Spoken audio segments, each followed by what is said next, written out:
Good morning. Today is Sunday, November 20th, 2022.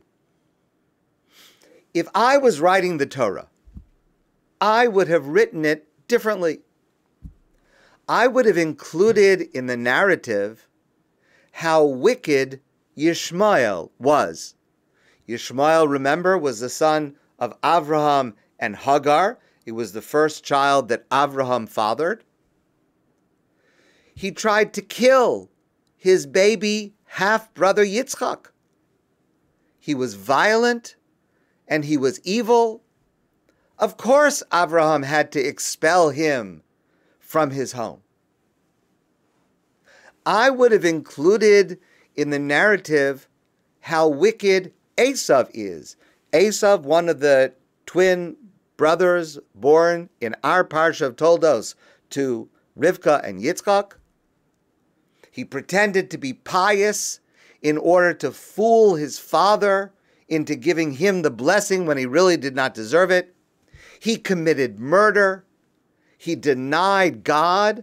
Of course, Yitzchak could not give him the blessing. Of course, the blessing had to go to his younger brother Yaakov.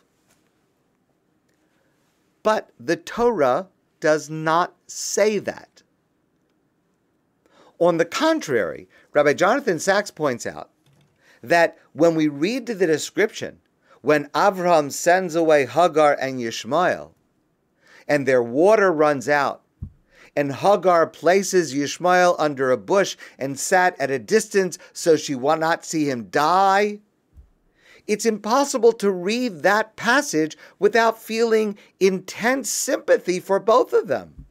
Mother and child, they are both crying, and we're crying along with them. A little baby, a little boy, is dying of thirst until an angel miraculously intervenes.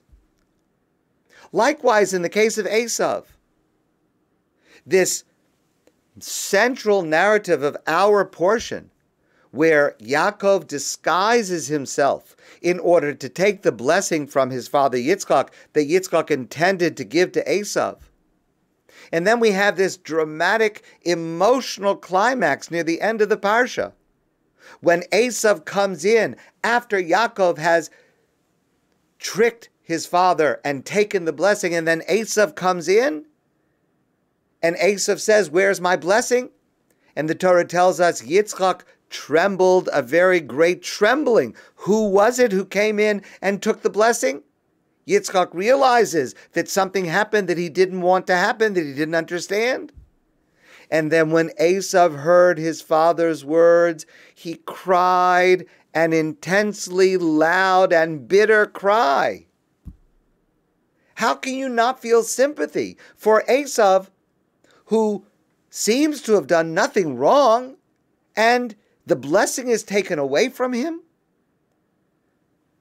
These two passages are among the most powerful descriptions of emotion in the whole Torah, and they achieve precisely the opposite of what we would expect.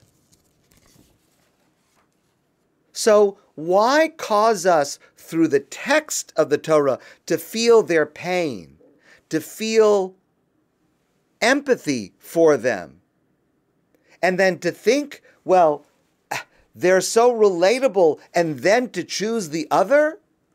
Yishmael is rejected and Yitzchak is chosen. Yaakov is accepted. Esav is rejected.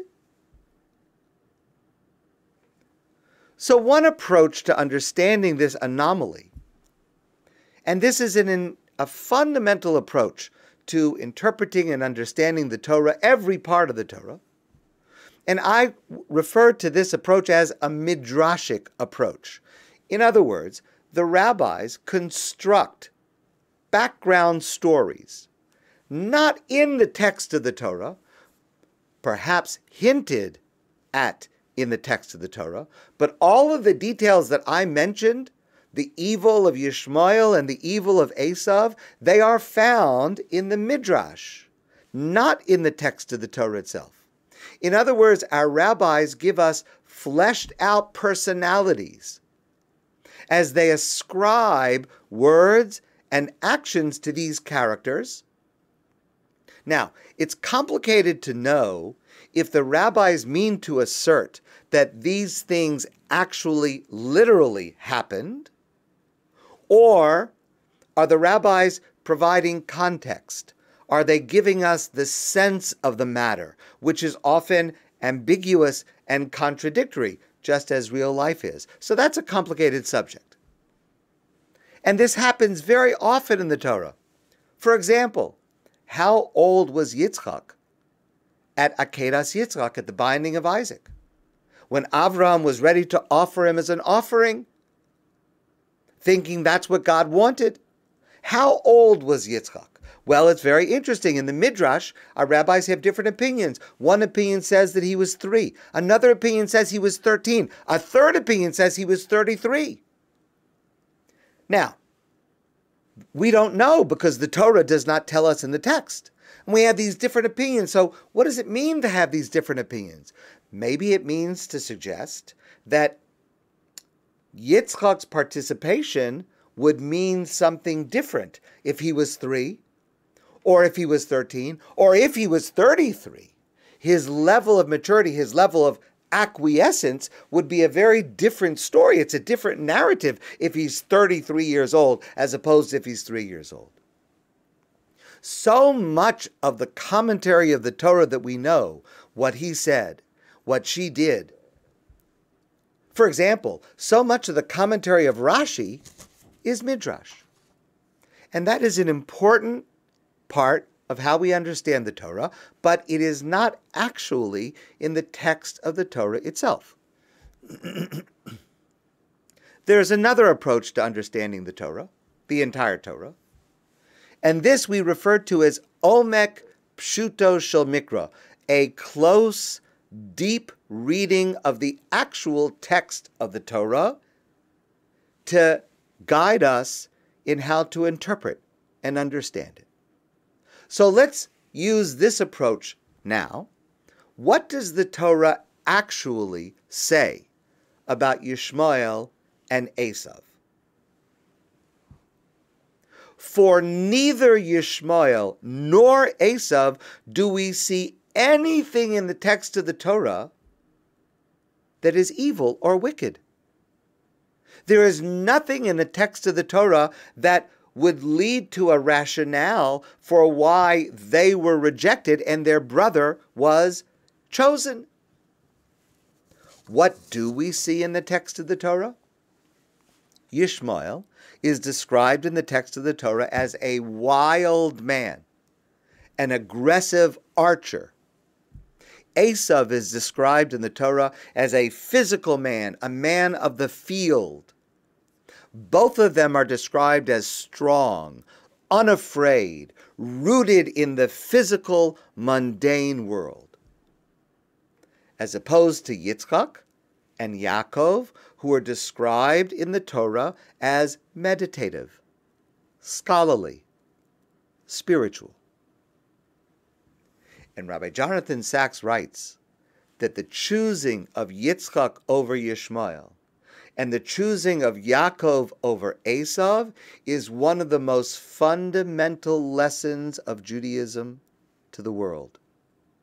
And that is, there is more to this world than just what we see and taste and feel.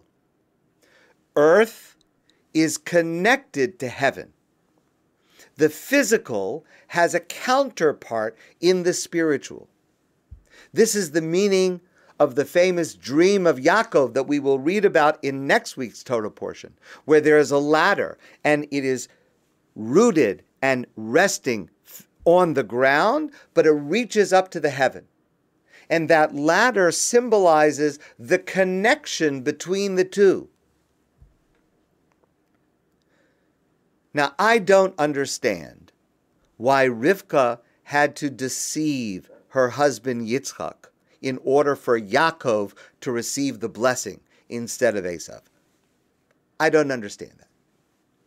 But Rivka understood that Yaakov needed that blessing, the blessing of physical plenty, the blessing that Yaakov actually receives in our portion from his father Yitzchak. The blessing, V'yitein l'choho Elokim mital hashamayim mishmanei oretz. May God give you from the dew of the heavens and from the fat, fertile produce of the earth. Yaakov needed that blessing because you can't survive if you're only spiritual and meditative. So Yaakov needed the blessing of what is essentially Esav's world. But you can't find meaning in life if you are only physical. If you don't comprehend that there is something beyond ourselves, something that connects all of us outside of biology, something that transcends nature, namely God, and all that God teaches us. The clash of Yishmael and Yitzchak, the clash of Esav and Yaakov, is the clash of opposing worldviews. The Rav, Rabbi Yosef Soloveitchik, wrote, "The central figure in Jewish history has not been the king, nor the general, nor the prime minister. The central figure in Jewish history is the teacher surrounded by children."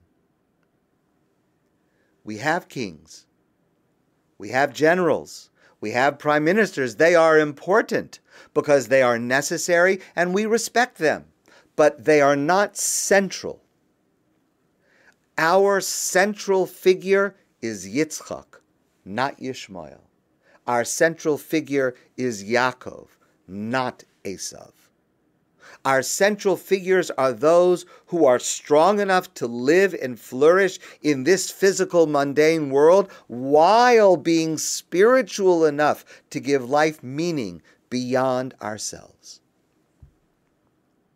The unfolding of the entire first book of the Torah, the book of Bereishit, is a repeated choosing of one way of living over another. One philosophy or ideology is rejected while another is embraced. Noach is embraced and not those who died in the flood. Abraham is embraced and not Haran, his brother. Yitzchak is embraced and not Yishmael. Yaakov is embraced and not Esav. And it is Yaakov, known to us as Yisrael Saba, Israel, our grandfather, our patriarch, who establishes the foundation for our worldview. In the words of Rabbi Aharon Lichtenstein, we too, every one of us, you and me, disciples of Yaakov, have a continuous obligation to strive for a life of meaningful spiritual fulfillment that goes beyond life's functional necessities. My friends, I want to wish you a great day, and I look forward to seeing you soon in person.